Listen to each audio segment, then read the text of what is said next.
ध्येयं सदा परिभवग्नमभीष्टदोहं तीर्थास्पदं शिवविरञ्चिनुतं शरण्यं भृत्यार्तिहं प्रणतपालभवाब्धिपोतं वन्दे महापुरुषते चरणारविन्दम्।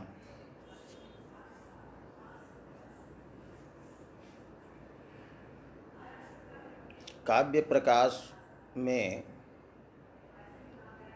पहले काव्य के सामान्य लक्षण पर विचार किया गया,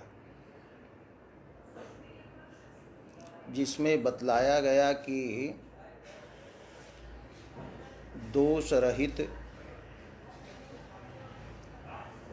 गुण सहित सर्वत्र अलंकार से युक्त, कहीं स्फुट अलंकार से रहित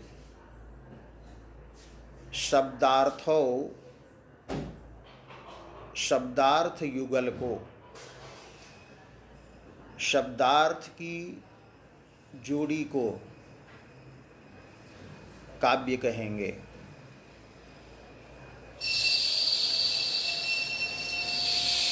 सामान्य ज्ञान के पश्चात विशेष ज्ञान की जिज्ञासा होती है, विशेष पदार्थ को जानने की इच्छा होती है। तो काव्य के कितने प्रकार हैं, कितने भेद हैं, या उसके कोई प्रकार नहीं होते हैं, इस शंका के निवारण के लिए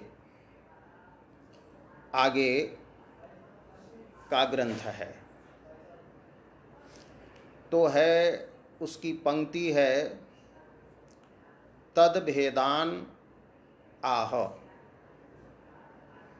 तो आह इस क्रिया का कर्ता ग्रंथकृत है, जो मंगलाचरण के अवतरण वाक्य में प्रयुक्त था। तद भेदान, तो तद शब्द से काव्य का परामर्श है। तो तस्य भेदाः तद भेदाः, ये षष्ठी तत्पुरुष समास है। तो वाक्य का अर्थ होगा कि ग्रंथकार काव्य के भेदों के बारे में कहते हैं। ग्रंथकृत मम्मटः काव्यस्य भेदान वदति। तो काव्य के बहुवचन यहाँ भेदान में लगाया, तो इससे पता चलता है कि कम से कम 3 भेद तो होंगे ही काव्य के, तभी बहुवचन की संगति बैठेगी। और ये 3 ही भेद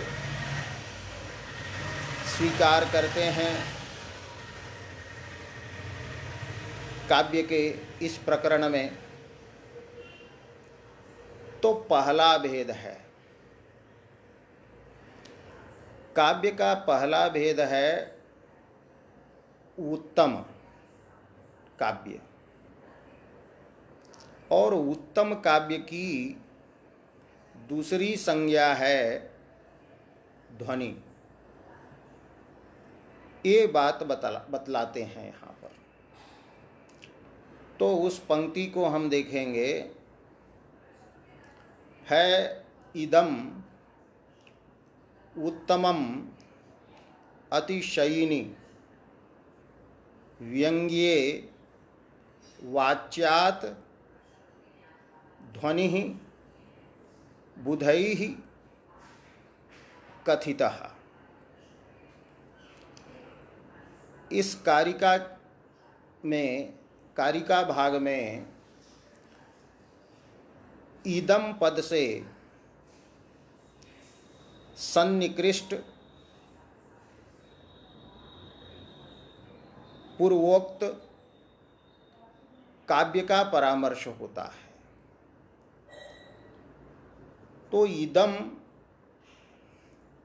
काव्यम, इदम का अर्थ होगा काव्यम। इदम यहाँ नपुंसक लिंग के एक वचन में है, प्रथमा में है। तो काव्यम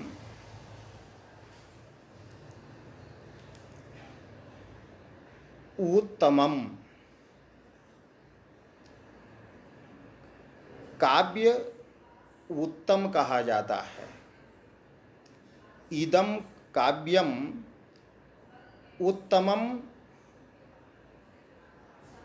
कथितम, ये काव्य उत्तम कहा गया है। कथितः जो उधर पुल्लिंग में शब्द है, उसको वचन विपरिणाम करके यहाँ लगाएंगे कि काव्यम उत्तमम कथितम, अर्थात काव्य की उत्तम संज्ञा है। तो काव्य की उत्तम संज्ञा का प्रयोजक क्या है वो बताते हैं। व्यंग्ये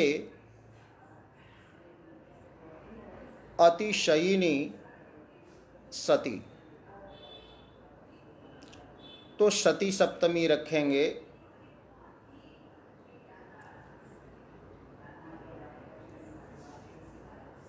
तो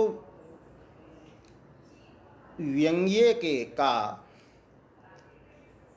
विशेषण है अतिशयिनी।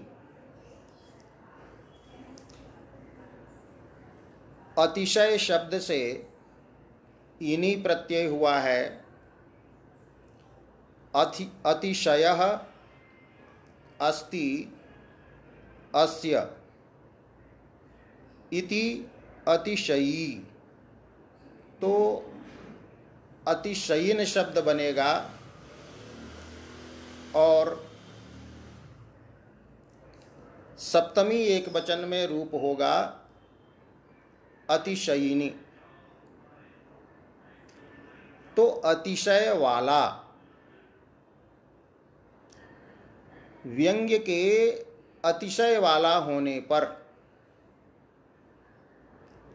अब अतिशय व्यंग्य में जो आ रहा है,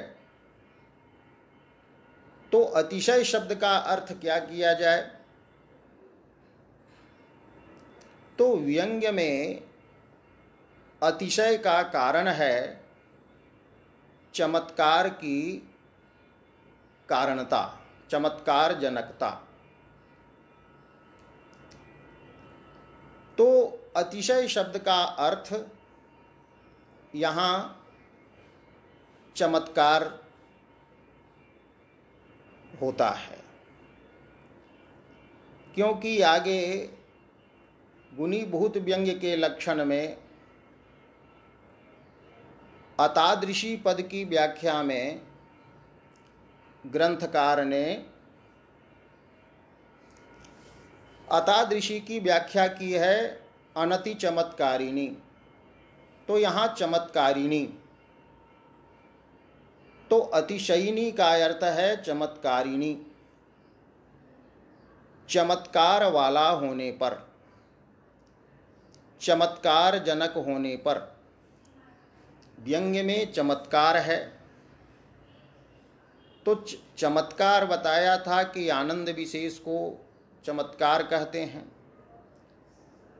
तो व्यंग्य में चमत्कार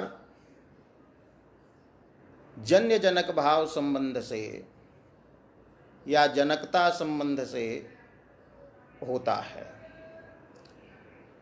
तो अतिशयः चमत्कारः अस्ति अस्य स अतिशयी चमत्कारी।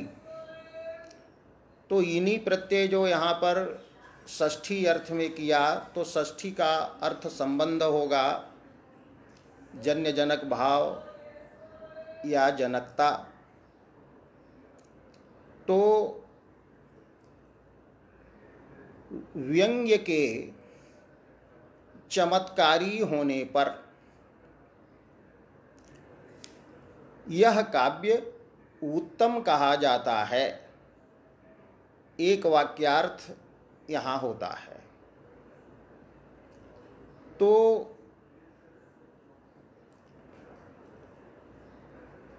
किससे वो चमत्कारी हो व्यंग्य? अवधि क्या है उसकी? तो कहा वाच्यात। वाच्य से व्यंग्य में जब अतिशय हो, व्यंग्य में वाच्य से चमत्कार जनकता जब अधिक हो, तो अर्थ निकलता है कि वाच्यापेक्ष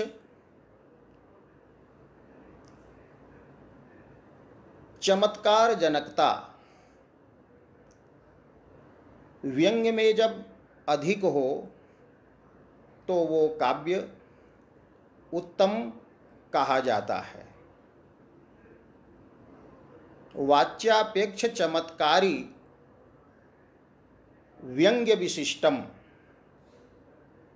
काव्यम उत्तमम कथ्यते। व्यंग्य से यहाँ वस्तु, अलंकार और टीकाकारों ने रस भी किया है। तो वस्तु, अलंकार और रस रूप व्यंग्यार्थ में जब अधिक चमत्कार हो, अधिक चमत्कार जनकता हो, तो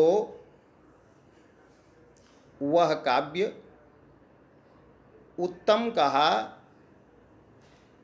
जाता है। यदि ईदम पद को यहाँ हम न रखें, हटा दें, क्योंकि ईदम यहाँ उद्देश्य का बोधक है, तो होगा प्रसंगानुसार होगा कि जो शब्दार्थ युगल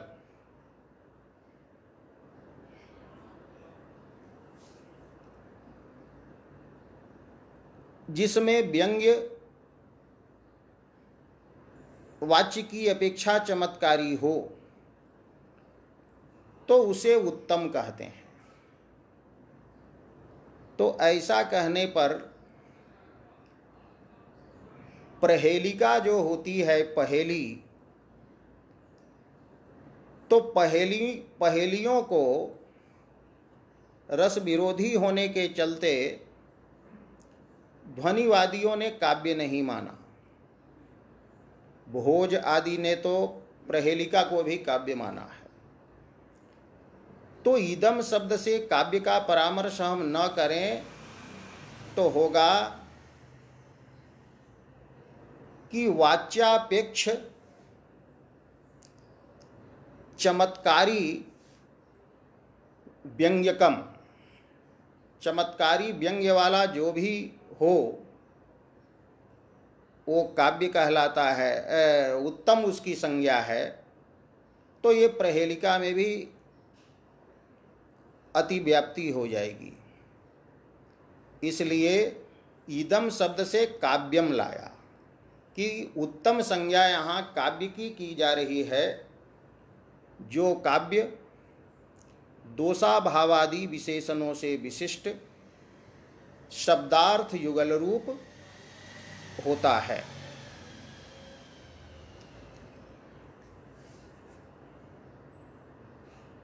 तो ऐसे शब्दार्थ युगल में जब होगा व्यंग्य चमत्कारी, तो वैसे व्यंग्य से विशिष्ट शब्दार्थ युगल को उत्तम कहेंगे। तो एक वाक्य हुआ कि वाच्यात व्यंग्ये अतिशयिनी सति इदं काव्यम उत्तमम कथितम। तो व्यंग्य प्रधान शब्दार्थ युगल की एक संज्ञा हुई उत्तम संज्ञा। इसकी दूसरी संज्ञा बताते हैं ध्वनि संज्ञा। तो दूसरा जो वाक्य होगा उसमें भी इदम को लगा लेंगे। टीकाकारों ने कहा है काकाक्षी गोलकवत। काक की आंख एक होती है, वही आंख दाहिनी तरफ से देखती है और बाईं तरफ से। तो जैसे काक की एक आंख का संबंध दोनों भागों से होता है, तैसे इदम पद का हम संबंध उत्तमम के साथ भी करेंगे और उधर करेंगे ध्वनि के साथ। अब आगे होगा इदम। इदम उत्तम संज्ञकम काव्यम। अब इदम से थोड़ा वैशिष्ट्य आ जाएगा यहाँ कि जिसकी उत्तम संज्ञा की गई वह काव्य ध्वनि ही कथितः, वह काव्य ध्वनि कहा गया। तो इदम उत्तमम काव्यम ध्वनि ही कथितः, तो ये कर्मवाच्य है। ध्वनि ही यहाँ कर्म है, इदम भी कर्म है। और कर्ता यहाँ पर है बुधई ही। तो बुध शब्द का सामान्य अर्थ होता है विद्वान। तो बुधई ही माने विद्वद्भि, विद्वानों के द्वारा इदम उत्तमम काव्यम ध्वनि ही कथितः। तो इदम जो है उद्देश्य है और ध्वनि ही शब्द जो है संज्ञा जो की जा रही है वो ध्वनि है विधेय, माने ध्वनि संज्ञा विधेय है यहाँ। तो कथितः में पुल्लिंग जो हुआ वो विधेय के अनुसार किया गया कि इदम उत्तमम काव्यम बुधैहि विद्वानों के द्वारा ध्वनि ही, मतलब ध्वनि इस संज्ञा से कहा गया है। तो इस कारिका वाक्य को खंडित कर वाक्य भेद कर ऐसी व्याख्या विवरण आदि में की गई है। अब इस कारिका में प्रयुक्त जो शब्द हैं तो उनका विवरण वृत्ति में करते हैं। तो बुधई पद है और ध्वनि पद है। इन दोनों का विवरण आवश्यक है। और इदम शब्द से भी विवरण ज्ञात है, लेकिन फिर भी शब्दार्थ युगलम शब्द से उसकी व्याख्या ये कर देंगे। तो बुधई पद की ये वृत्ति करते हैं। तो बुधई का यहाँ अर्थ है स्फोटवादी वैयाकरणों के मत का अनुसरण करने वाले आलंकारिक। बुध शब्द से इतना बड़ा अर्थ यहाँ विवक्षित है, केवल वैयाकरण ही नहीं विवक्षित है। वैयाकरण मतानुसारी अन्य ही अपि आगे अन्य ही पद तक बुध पद का व्याख्यान है। तो वृत्ति ग्रंथ की ओर अब चलें तो पहले एक वाक्य बनता है बुधैः वैयाकरणैः प्रधानभूत स्फोट रूप व्यंग्य व्यंजकस्य शब्दस्य ध्वनिः इति व्यवहारः कृतः। यहाँ कृतः क्री धातु से अक्त प्रत्यय है और कर्म में है तो कर्मवाच्य है। ये कृतः किया गया इसका अर्थ है। अब यहाँ प्रश्न करेंगे कि क्या किया गया, तो व्यवहारः कृतः, व्यवहार किया गया। कैसा व्यवहार है,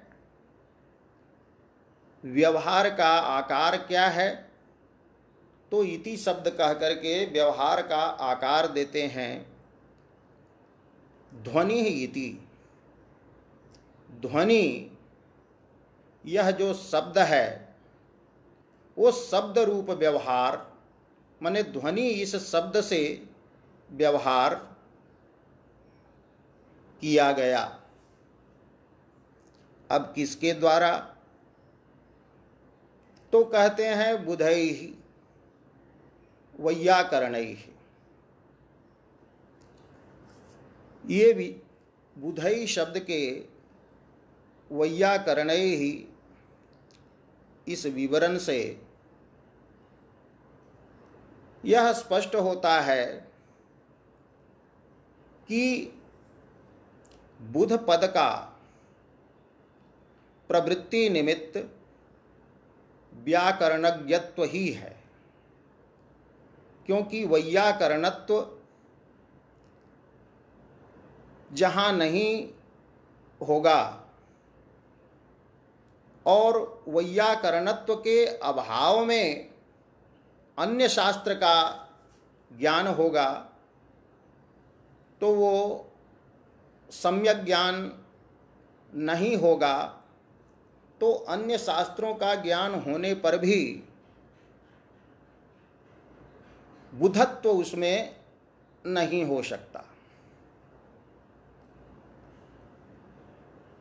इसीलिए आनंदवर्धन ने कहा, जिसे सभी लोग जानते ही हैं, कि वैयाकरण ही प्रथम विद्वान हैं, प्रथमे ही विद्वांसः। व्याकरण मूलत्वात् शब्द विद्यानां सर्व विद्यानां, सभी विद्याओं का मूल व्याकरण है।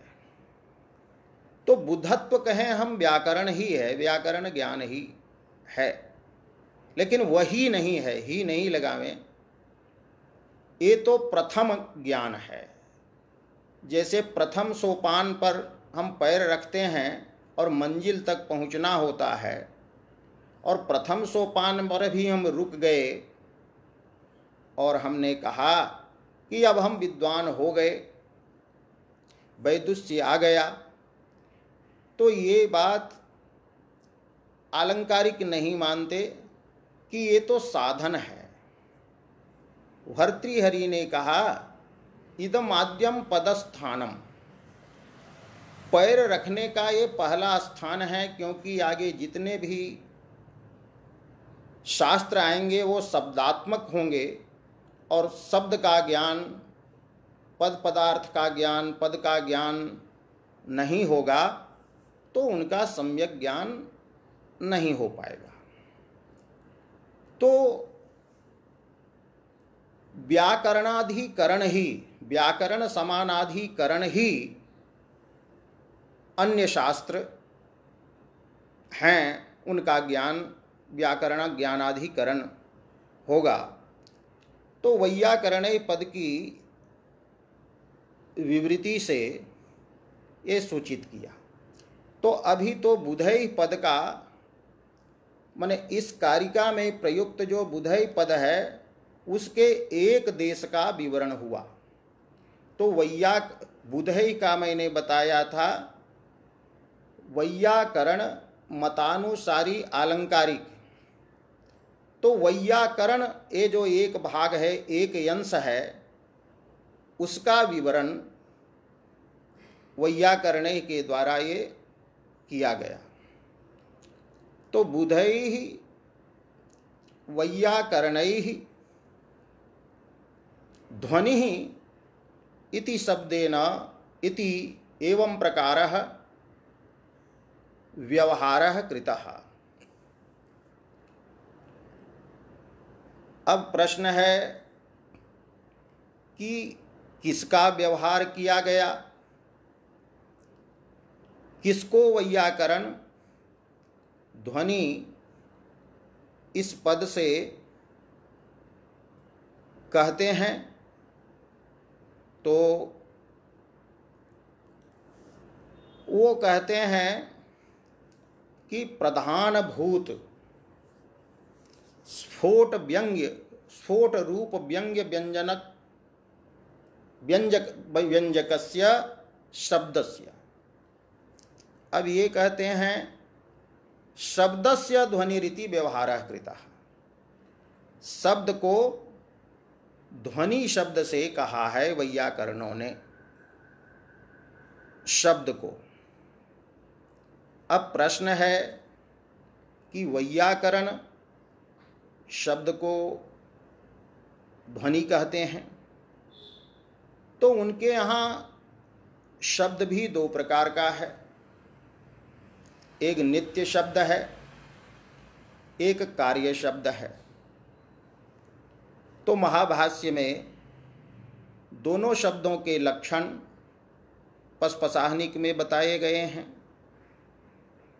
कि येनोच्चारितेन शासना लांगूल ककुद खर खुरविषा अनिनाम संप्रत्यय भवति स शब्दः।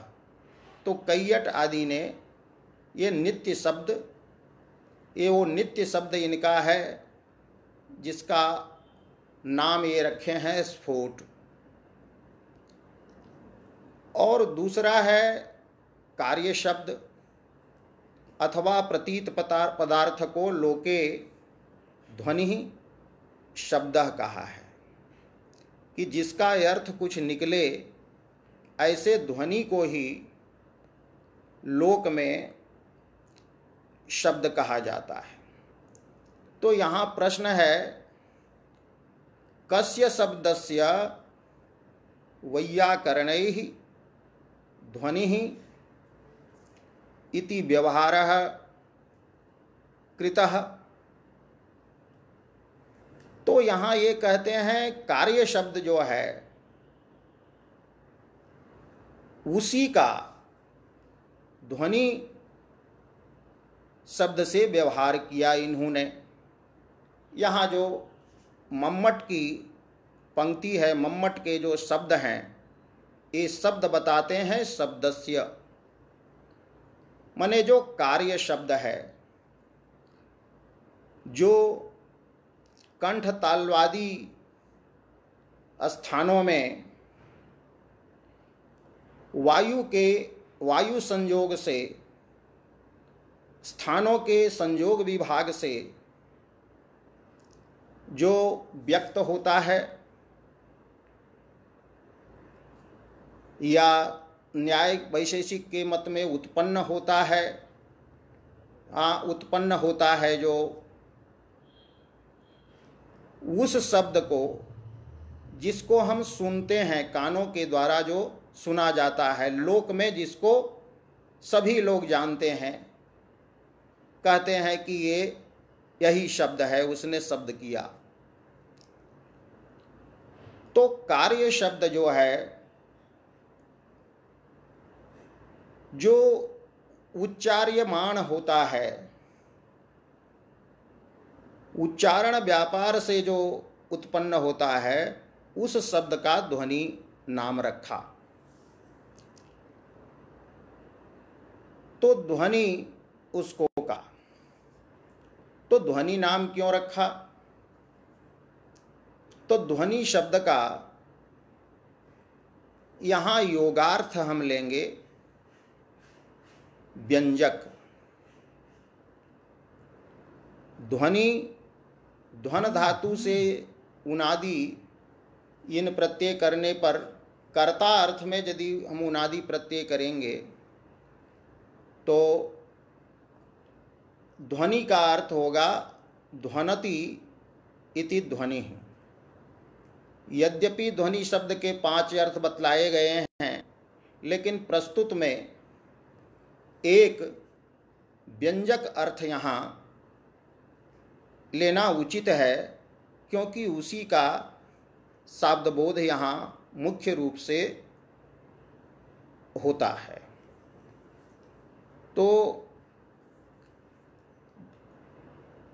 ध्वनति इति ध्वनि, ये संज्ञा की गई उच्चार्यमान या श्रूयमान शब्द की। तो वो श्रूयमान शब्द को जो ध्वनि नाम दिया, सार्थक नाम दिया, तो वो व्यंजक होता है। तो किसका व्यंजक होता है, ये प्रश्न हुआ। तो उसका उत्तर देते हैं कि कीदृशस्य शब्दस्य, तो प्रधानभूत स्फोट रूप व्यंग्य व्यंजकस्य।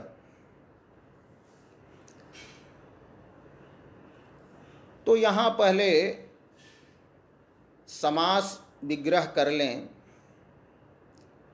प्रधान भूतः या प्रधान भूतम कीजिए, दोनों से हो सकता है। प्रधान भूतः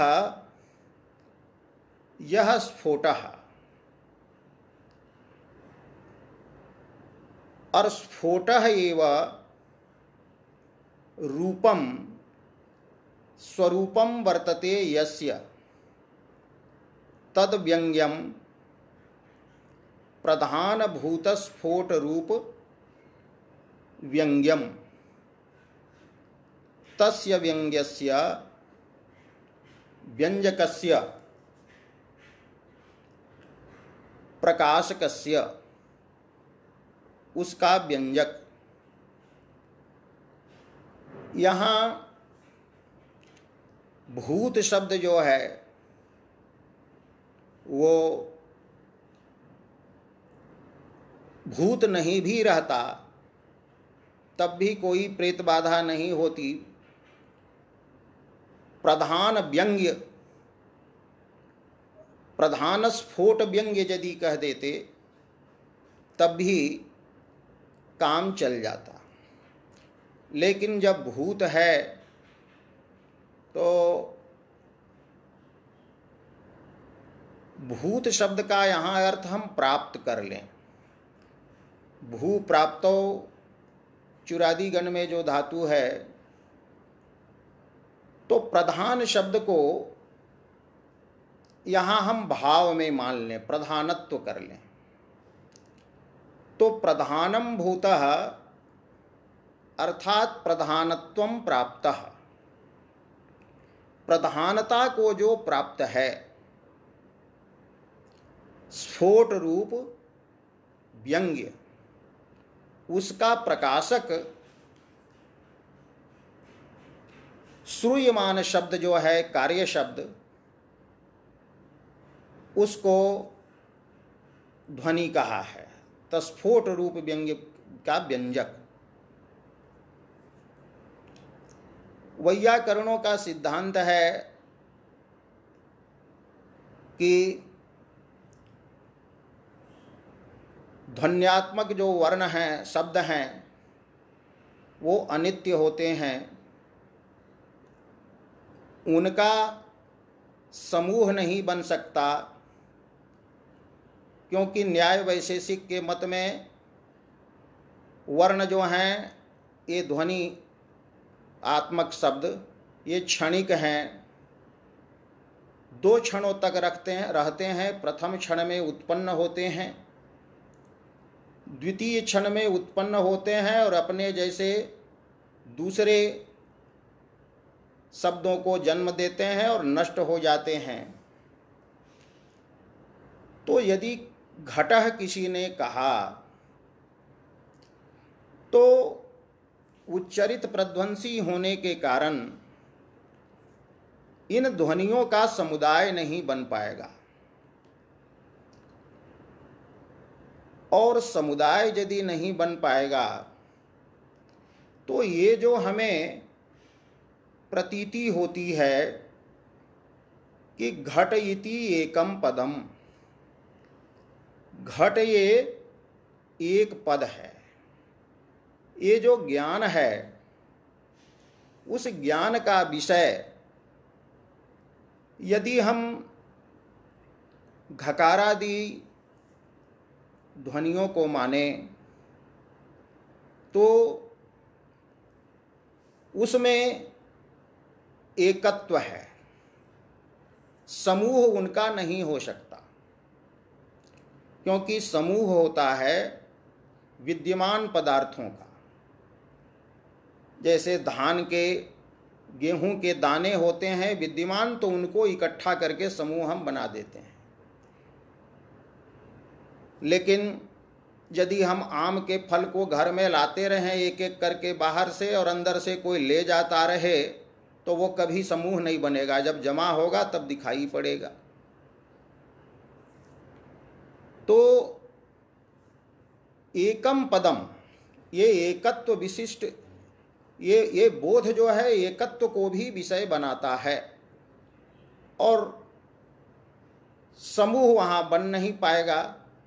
तो एकम पदम, ये जो प्रतीति है, यही सिद्ध करती है कि ध्वनियों से भिन्न कोई एक तत्व है जिसके विषय में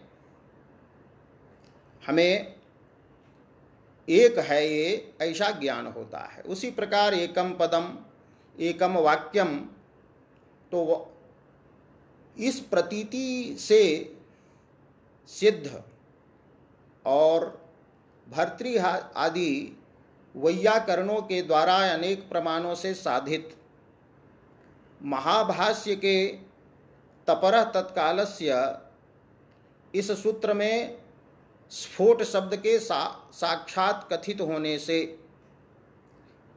तो स्फोट की सत्ता में अनुभव भी प्रमाण है और शास्त्र भी प्रमाण है। तो स्फोट जो वो होता है वो वस्तुतः एक है, उसको नित्य शब्द कहते हैं, और वो श्रूयमान ध्वनियों से बुद्धि में प्रकाशित वो होता है, और उसका प्रत्यक्ष होता है कि घटः जब हम कहते हैं तो पूर्व ध्वनियाँ तो नष्ट हो जाती हैं, किंतु ध्वनिजन्य संस्कार होता है, और उस संस्कार से विशिष्ट अंतिम वर्ण जो है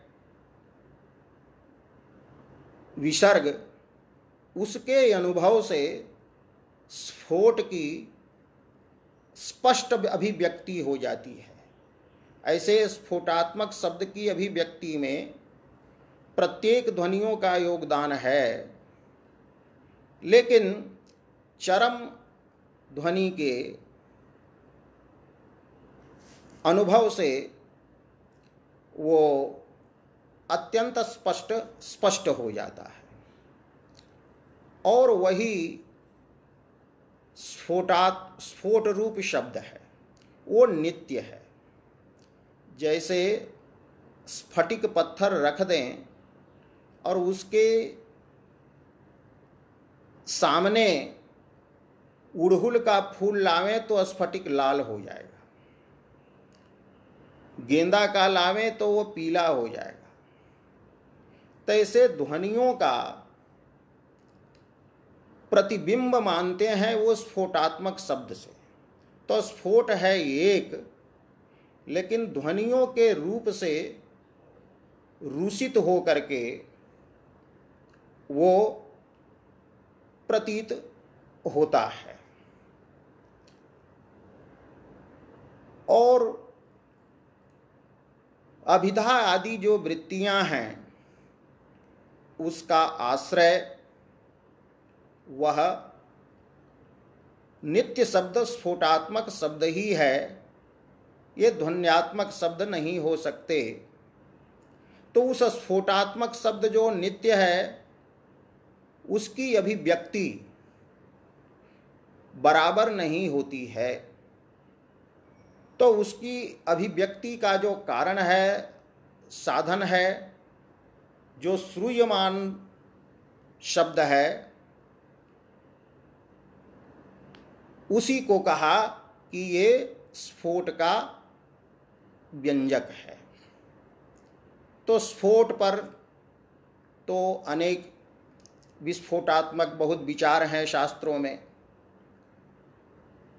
तो यहाँ केवल यही समझना है कि स्फोट होता है व्यंग्य, और उसका व्यंजक जो है कार्य शब्द, श्रूयमान शब्द, उसको वैयाकरणों ने ध्वनि कहा। प्रधानभूत ये स्फोट का विशेषण यहाँ पर क्यों लगाया? केवल यही कहते कि स्फोट रूप व्यंग्य व्यंजकस्य शब्दस्य ध्वनिरिति व्यवहारः कृतः। तो प्रधानभूत लगा करके स्फोट के स्वरूप को कुछ स्पष्ट करना चाहते हैं काव्य प्रकाशकार। ये प्रधानता को प्राप्त है। अब प्रश्न होता है कि प्रधानता जो होती है वो किसी की अपेक्षा होती है, तो किसकी अपेक्षा प्रधानता यहाँ पर स्फोट में है, किसकी अपेक्षा प्रधानता को प्राप्त है? तो यहाँ उपस्थित है शब्द, शब्द से बोध्य, श्रूयमान शब्द, सुनाई पड़ने वाला शब्द। तो उस शब्द की अपेक्षा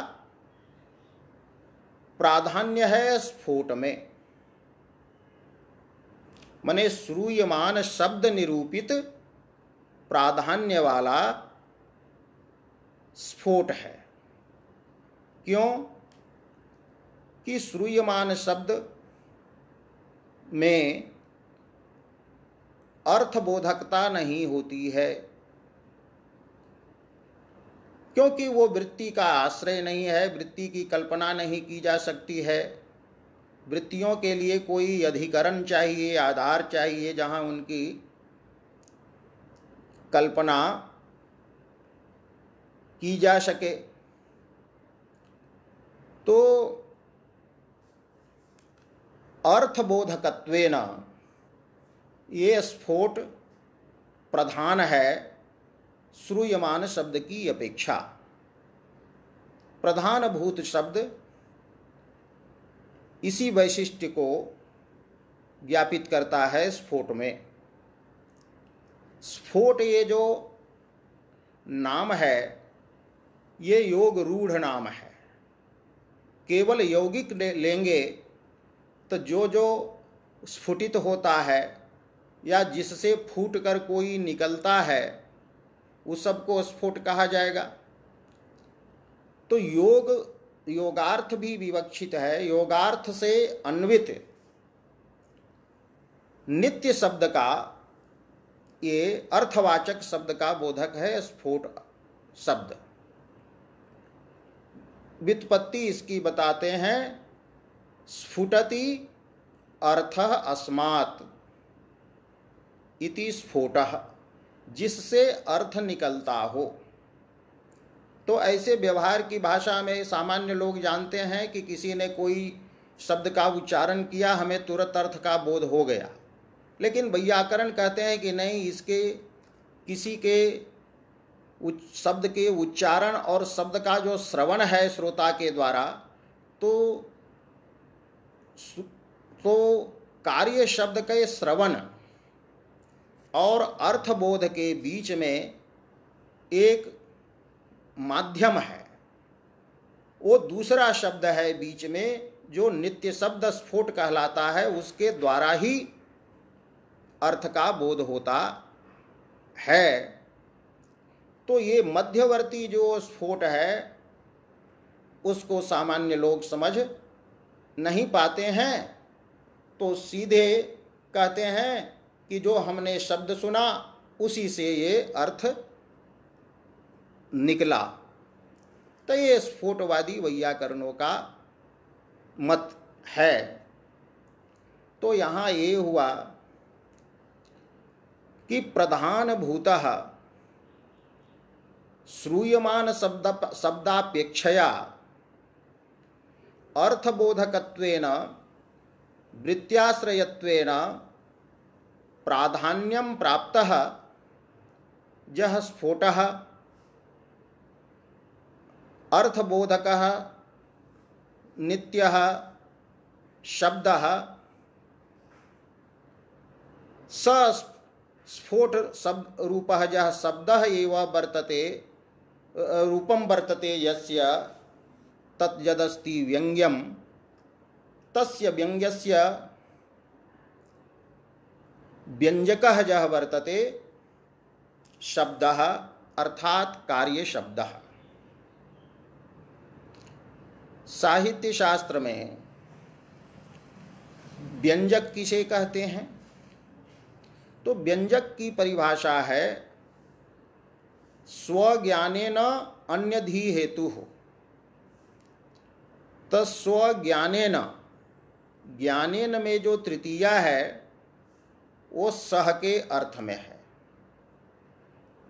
तो अपने ज्ञान के साथ अन्य पदार्थ के ज्ञान का जो साधन हो उसे व्यंजक कहा गया है। तो श्रूयमान जो शब्द हैं वो अपने स्वरूप से उपरक्त करके स्फोट को प्रकाशित करते हैं। माने स्फोट को जब वो प्रकाशित करते हैं तो उनका स्वरूप भी प्रकाशित होते रहता है।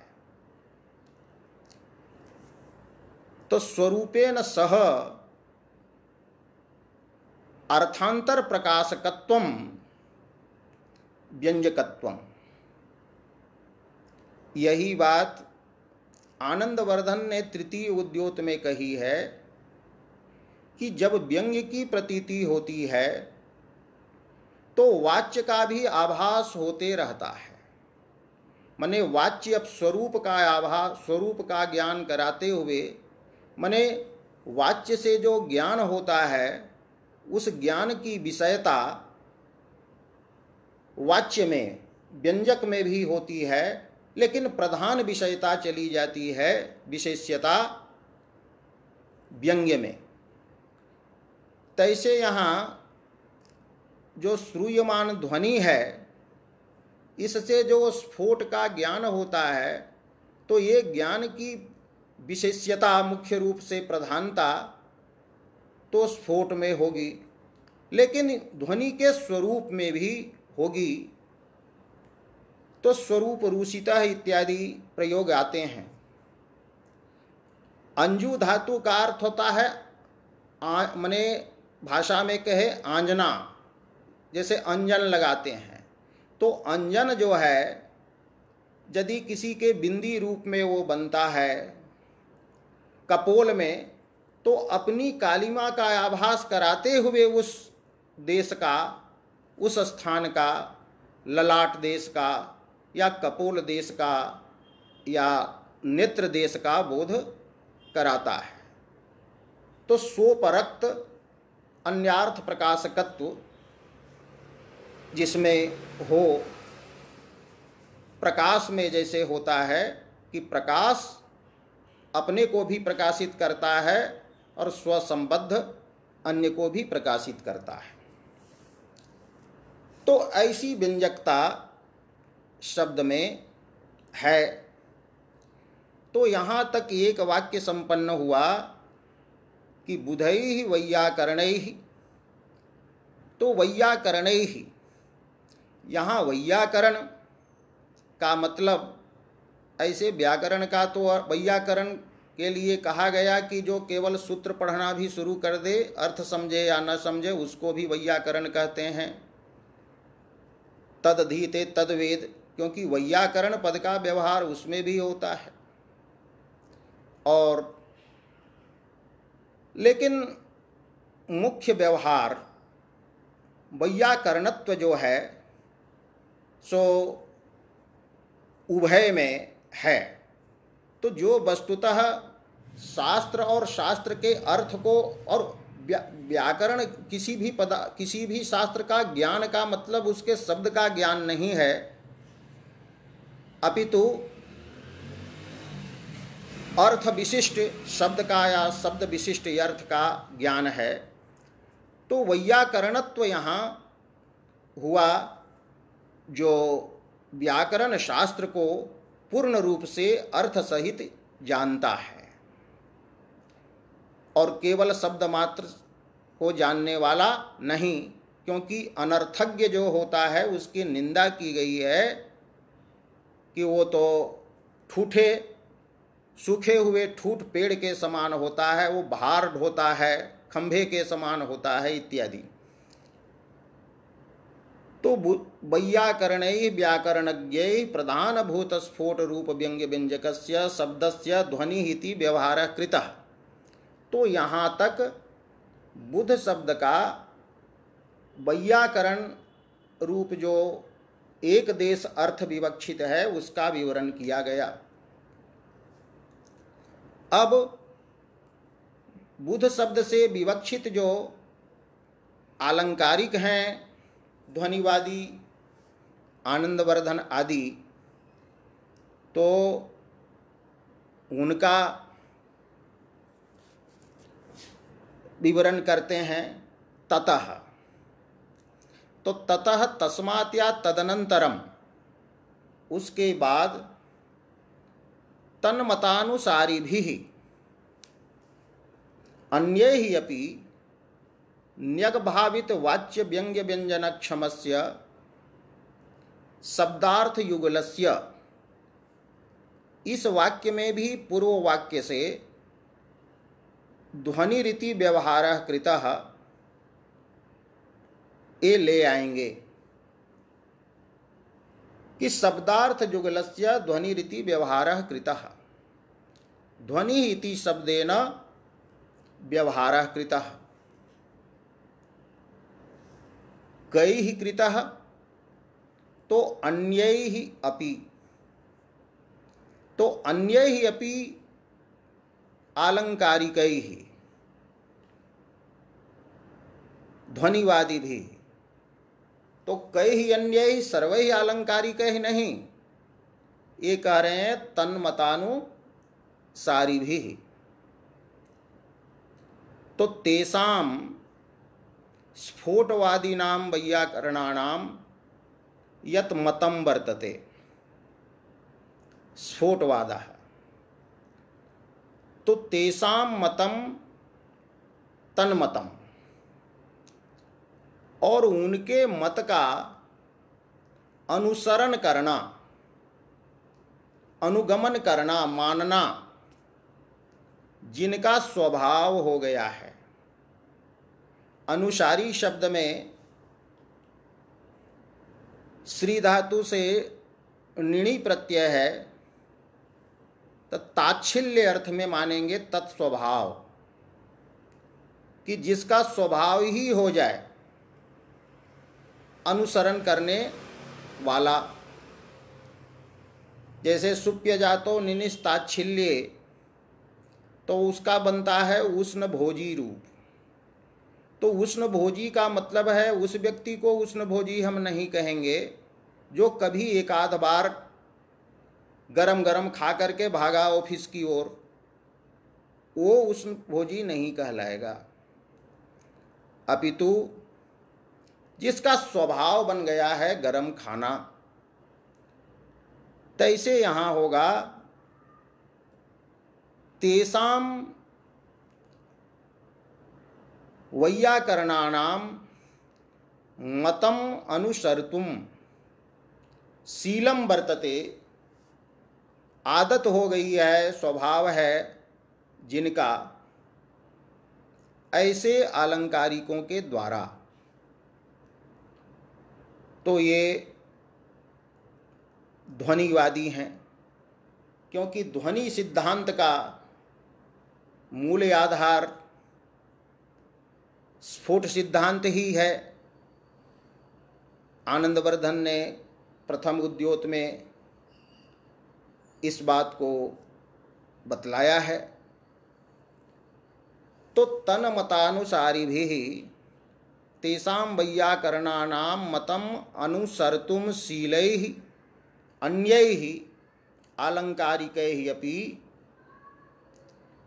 ध्वनि इति व्यवहारः कृतः। तो प्रश्न है कि उनके द्वारा ध्वनि शब्द से किसका व्यवहार किया गया? क्या वैयाकरण जो वैयाकरण ध्वनि शब्द से जिसे समझते हैं वही ध्वनि शब्दार्थ है क्या अलंकारिकों का? तो इसका उत्तर देते हैं कि नहीं, वैयाकरणों का ध्वनि पदार्थ अन्य है, वो स्फोट का व्यंजक कार्य शब्द है। और इनका क्या है? तो कहते हैं शब्दार्थ युगलस्य। यहाँ काव्य प्रकाशकार ने कह दिया कि पहले तो शब्दार्थों कहा था, अब यहाँ शब्दार्थ युगल कह करके ये ध्वनित किया कि शब्दार्थ युगल ही काव्य है, न केवल शब्द और न केवल अर्थ। तो शब्दश्च अर्थश्च शब्दार्थो शब्दार्थौ तयोः युगलम। तो शब्द शब्द से बतलाया गया कि वाक्य ही प्रधान रूप से लेंगे, अर्थ से वाक्यार्थ ही लेंगे, क्योंकि एक पद पदार्थ जो हैं वो किसी वैसे व्यंग्य के व्यंजक नहीं हो सकते जब तक वाक्य भाव को प्राप्त ना हो। तो शब्दार्थ युगलस्य अर्थात काव्यस्य, ऐसे ध्वनि का 5 अर्थों में प्रयोग है, लेकिन प्रस्तुत प्रसंग में काव्य प्रकाशकार शब्दार्थ युगल अर्थात काव्य के लिए ध्वनि शब्द का प्रयोग कर रहे हैं। तो ध्वनि ही इति व्यवहारः कृतः। तो यहाँ भी ध्वनि शब्द का यही विग्रह होगा, ध्वनति व्यनक्ति व्यंजनया प्रतिपादयति इति ध्वनि। तो व्यंजक काव्य को ध्वनि कहा। शब्दार्थ युगलस्य ध्वनि रीति व्यवहारः कृतः। अब है प्रश्न, कस्य शब्दार्थ युगलस्य, केवल इतना ही कह देते शब्दार्थ युगलस्य ध्वनि रीति व्यवहारः कृतः, तब तो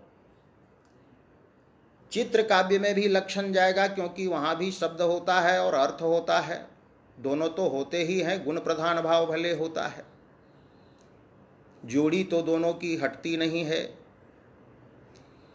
तो कहते हैं वो नहीं, चित्र काव्य जो आगे होगा गुणीभूत व्यंग्य होगा उसको ध्वनि नहीं, तो शब्दार्थ युगल का विशेषण देते हैं। तो कीदृशस्य शब्दार्थ युगलस्य, तो न्यग भावित वाच्य व्यंग्य व्यंजनक क्षमस्य। यहां पहले एक खंड ले लें, व्यंग्य व्यंजनक क्षमस्य, न्यग भावित वाच्य को अभी उधर रखें। यत व्यंग्यम वर्तते तस्य व्यंजने व्यंजनया बोधने क्षमम समर्थम यत वर्तते,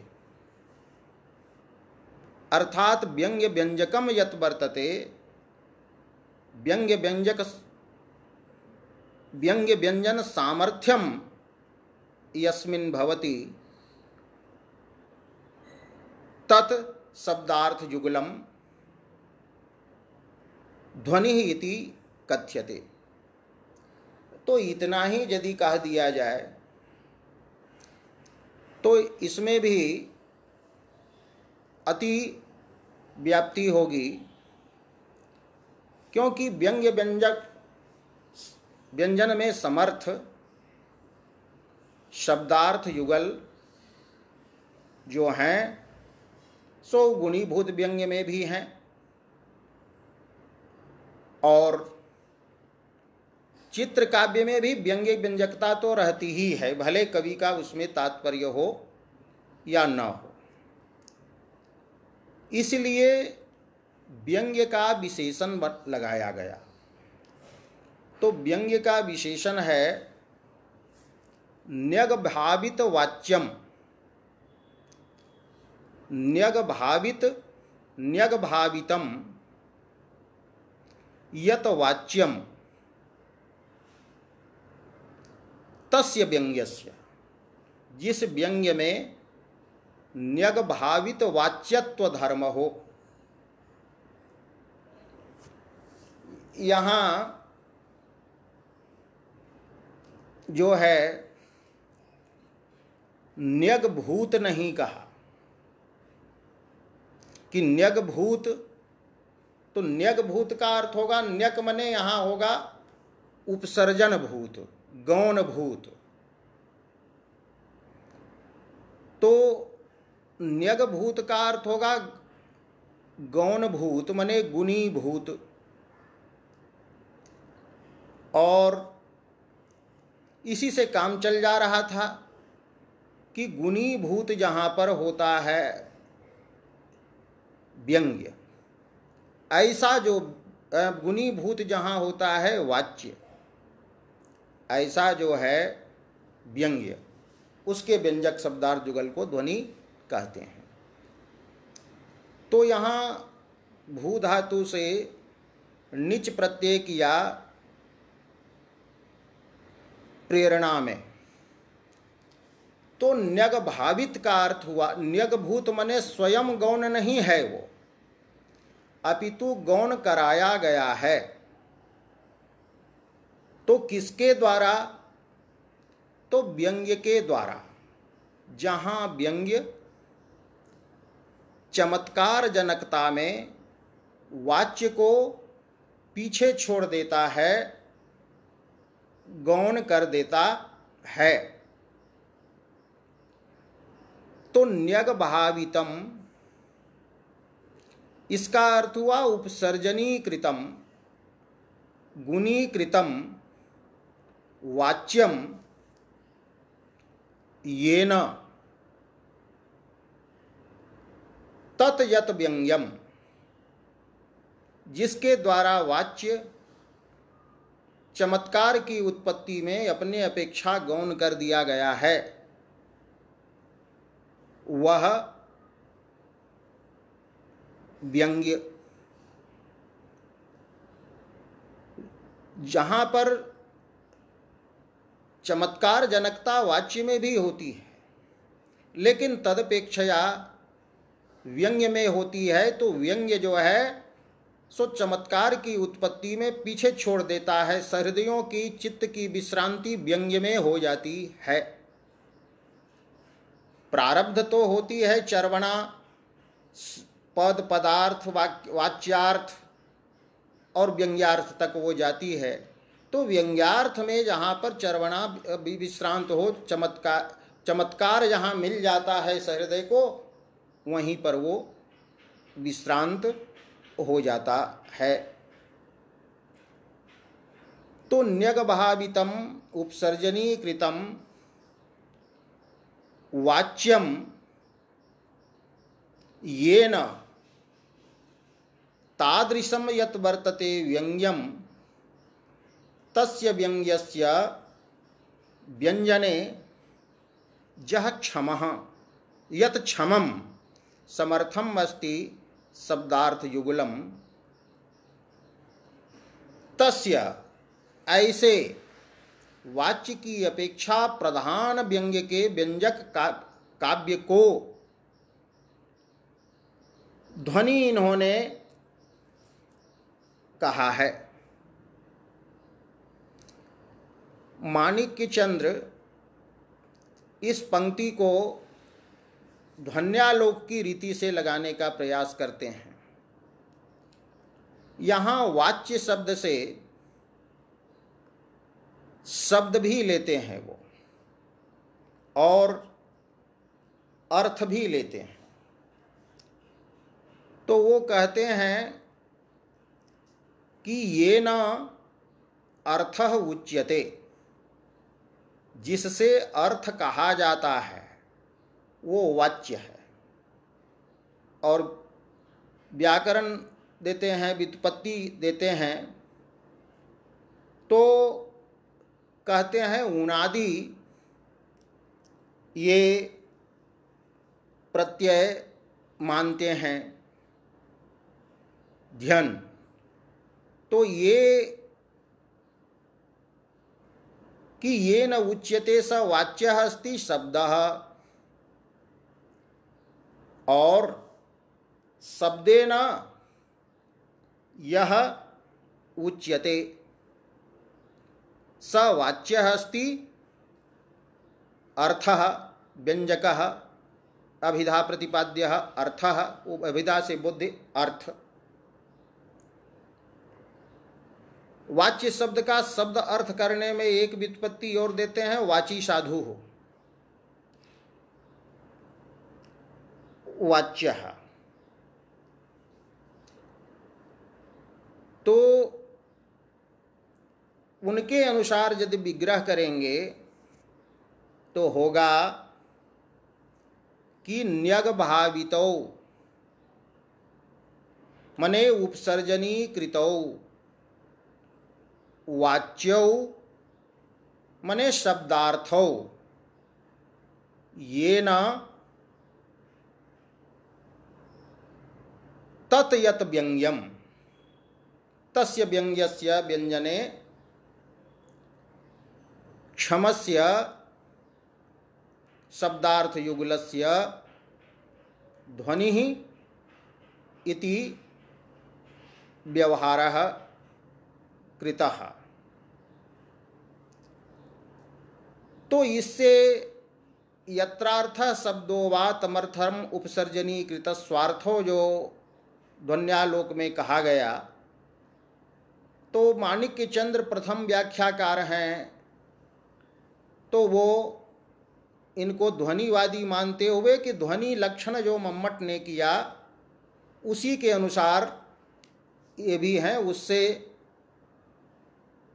ध्वनि लक्षण में प्रमाणता आनंद वर्धन की है, ये द्योतित करना ये चाहते हैं। तो खैर जो हो, उपसर्जनीकृत है वाच्य जिसके द्वारा गौण बना दिया गया है, वाच्य जिसके द्वारा ऐसे व्यंग्य के व्यंजक काव्य को ध्वनि कहते हैं, ये भी हम अर्थ कर सकते हैं। और जिसके द्वारा शब्द और अर्थ दोनों, शब्द और व्यंजक अर्थ जिसके द्वारा गौण कर दिए गए हैं, उस व्यंग्य के व्यंजक शब्दार्थ जुगल काव्य को ध्वनि कहते हैं। लेकिन शब्द के गुणी भाव कहना चाहिए कि नहीं चाहिए, इस पर बहुत विवाद है। व्यक्ति विवेक कारण शब्द के उपसर्जनी कृतार्थत्व आदि पर वो बहुत विचार किया, और ये मम्मट कारिका में वाच्यात का प्रयोग कर रहे हैं,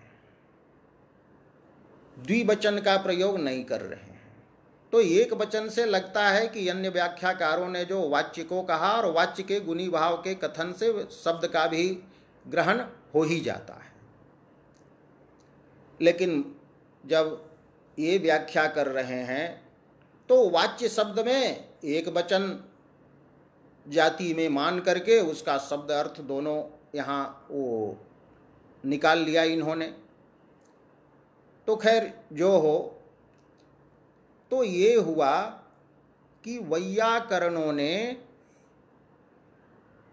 स्फोट के व्यंजक श्रूयमान शब्द को ध्वनि कहा। तो उनके मत में ध्वनि शब्द का अर्थ हुआ स्फोट का व्यंजक, श्रूयमान शब्द। लेकिन तन्मतानुसारी आलंकारिकों के अनुसार प्रधान व्यंग्य का व्यंजक जो काव्य है वो ध्वनि पदार्थ है। तो ध्वनि शब्द की शक्ति भिन्न हो गई। व्याकरण में ध्वनि पदार्थ दूसरा और यहाँ ध्वनि पदार्थ दूसरा है। प्रधान व्यंग्य व्यंजक शब्दार्थ जुगल। तो कहा कि वैयाकरणों ने उसको श्रूयमान शब्द को ध्वनि नाम दिया, आप काव्य को ध्वनि नाम दे रहे हैं। तो एक ही नाम जो रख रहे हैं उसमें क्या कारण है? साम्य है कुछ? तो साम्य है, क्योंकि प्रधान व्यंग्य व्यंजकत्व धर्म श्रूयमान शब्द में भी होता है और प्रधान व्यंग्य व्यंजकत्व शब्दार्थ जुगल में भी होता है।